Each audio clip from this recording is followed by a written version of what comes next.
But I need to be careful because as I was walking up, I heard some buzzing.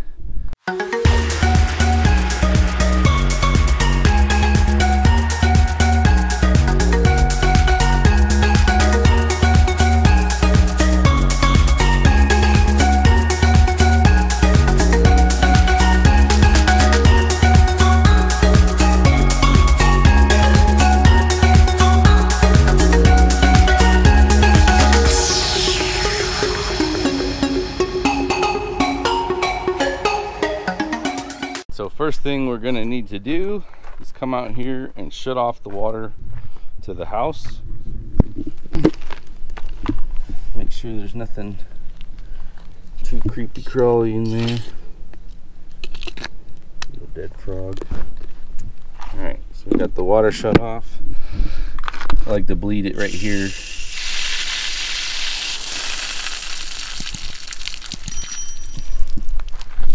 Alright, so that will at least reduce the pressure that's in the line here.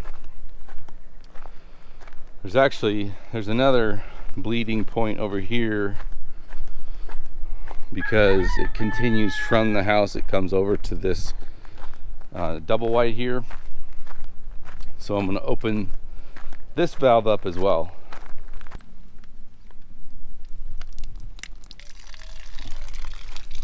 You see, not much is coming out of that, but as air kind of gets introduced into the system, that'll help it to equalize.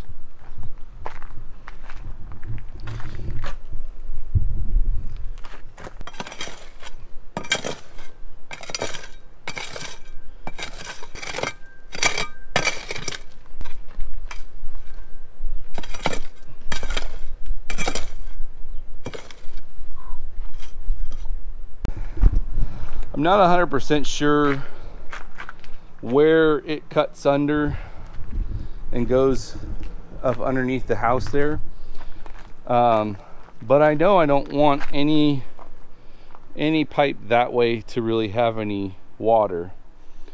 So what I'm doing is I'm looking here, and I believe that this is the inlet going up. There's a T-junction here that has it coming to this little configuration. This used to be the water hookup for the washing machine, but I've got that plumbed on the inside now, so I capped this off, and then this right here is actually what runs over to the building over there, I believe. So what I'm going to do is I'm going to cut into this pipe above this T because I want to keep that supply over there alive, and so I just need to cut it somewhere along there and cap it off.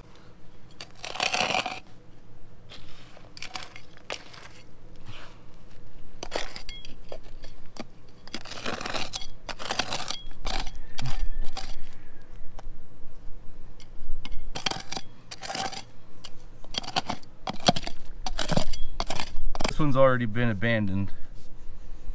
This is the one that has the water currently in it. So let's cut into that. And I want to leave myself enough room to where I can lift it out. So I want to leave as much bend in that pipe as I can.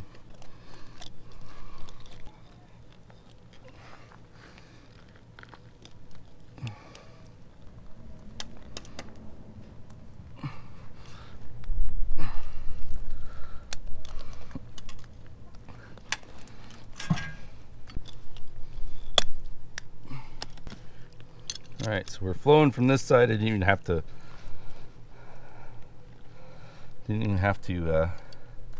turn it back on, so that's good. We'll put this under here as a little bit of a spacer. Give that a little bit of time to equalize. So we let that sit for a little bit. There's still a little bit of water coming out. But what I'm going to do is I'm going to prep this a little bit to help the glue hold You don't necessarily have to do this, but I've found it's kind of the same way as if you solder copper connections. You just rough it up, and it allows a little bit more for the glue to grab onto. And this is some old glue. I couldn't find, I thought I had another can of this stuff somewhere, but couldn't find it, so this is no good. So I'm gonna have to run into town before I finish that one up. All right, so the water shut off task is on hold for the time being. So rather than just running into town now, getting the item that I need, coming back and finishing up that task, I'm gonna go reinforce this fence section with the single T-post. That's all I need to do. And I'm planning on going into town anyway to go have dinner over with my wife and mother-in-law and son, so no need for an extra trip. So I've got a couple fence clips, and really all I need to do is just secure the bottom wire so that they can't pull up on it and go underneath. All right, so we got out here, and this is the section here that needs to be reinforced, and that's just so they can't lift up. There was a post here on this original fence, but you can see it's turned like 90 degrees from where I need it to be. So I'm gonna just split the difference really. But I need to be careful, because as I was walking up I heard some buzzing, and there's actually a beehive right in the top of that open pillar there, which I'm surprised. I don't know how they're not overheating, so I need to be very careful. I was going to kind of set up the camera in that corner, but I'm thinking better of it, so hopefully this isn't too bad of a camera shot here.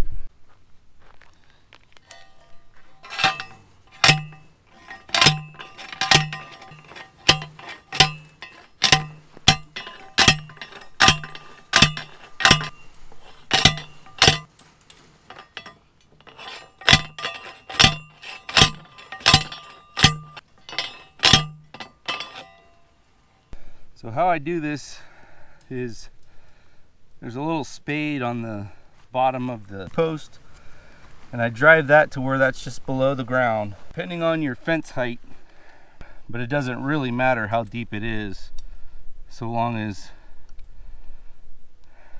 you've got that spade underneath the ground. Here's the critical step.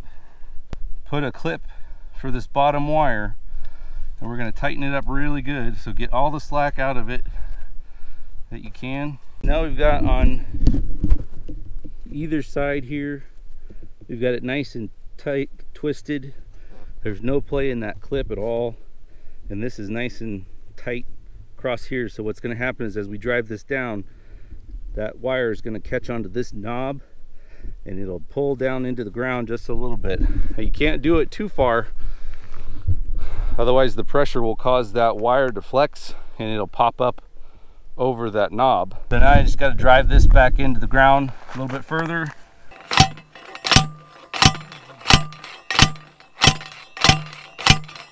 Now we've got our wire and our clip are slightly below the ground there, and then that way when they come out to pull up on this, there's not enough for them to actually get under there.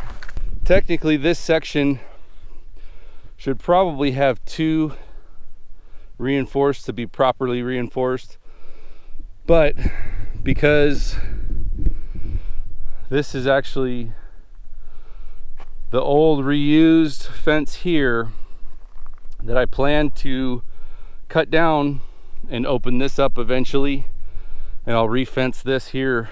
I'm just looking to contain my pigs, and even if they dig out, they're still technically on my property. This is my property back here anyway, so I just want to discourage them from trying to get out from this paddock. And if they've got plenty of food, it shouldn't really be an issue. The second clip, I'm just going to put it on here to tidy it up a little bit. Now this one is slightly more cosmetic, but if they get up and they start pulling on this fence, I don't want them to be able to pull it all the way down from the top down to the bottom. There's not enough slack in this section anyway, but I don't want to encourage them to be destructive. You can see out here, even with the 2 boars being in here for 3 months or so, and the pods being dropped, they've been getting dropped for about, I don't know, 6 to 8 weeks or so. But now it's drying out to the point where pretty much the tree's shedding all of the pods. So sorry, I'm just sweating all over the place, and I got to keep my eyes on the ground so I don't run into any rattlesnakes. The girls that I put in here today, they should have pretty good snack for a while without really having to move around too much. So be kind of a lazy existence for them. So we got one more item checked off the list. Like I said, we've got one item on hold. So now it's just, I got to go in and clean out that spare room, and we'll see what else I've got time to do before I run into town to spend time with my family. Here's a nice little prickly pear. It's probably the biggest prickly pear that I've got on my property. I don't have very many of them. All right, so it is considerably later in the day. I've already got my chores done. This is what I had to go out and get. All right, so this particular glue is all in one, so you don't have to do the 2 separate steps, priming and then cementing. So this stuff says that you can use it wet, but I still like to clean up the connection. What I do is just do a few swipes around the stem there, fill the cap, push it on, give it a 1/4 turn, and keep pressure on it. That's probably one of the main things, is keep the pressure on the connection for a few seconds, and then should be good. So we've got the cap is glued in position. If you remember, we had this valve over here was open, so we'll go shut this down for now. And you may find when you try to use the water supply, depending on where you shut it off and everything, there might be some spitting and sputtering as the air gets purged. But we should be able to build pressure here pretty quickly. Turn this valve off. Open up our main shutoff.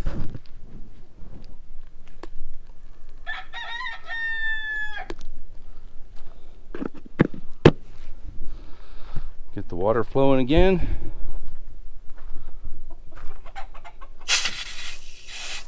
All right, we've got water flowing, pressure building, and the cap is staying on. Now, if you remember, I said this one was down the line, so we're going to make sure that we've got this properly plumbed, and hopefully we've got pressure over here as well. And we do. So that is 2 things off of the checklist there. The last one's going to be cleaning out that spare room, which you guys don't necessarily need to see that, and I don't know when exactly I'm going to get to that. He'll be here in the next hour or so, most likely. Let's go mark off the checklist here. One of my next main tasks here is going to be getting that 14-3 wire up and over and wiring in the power, but I need to run live down into here and then have that traveler go up and over.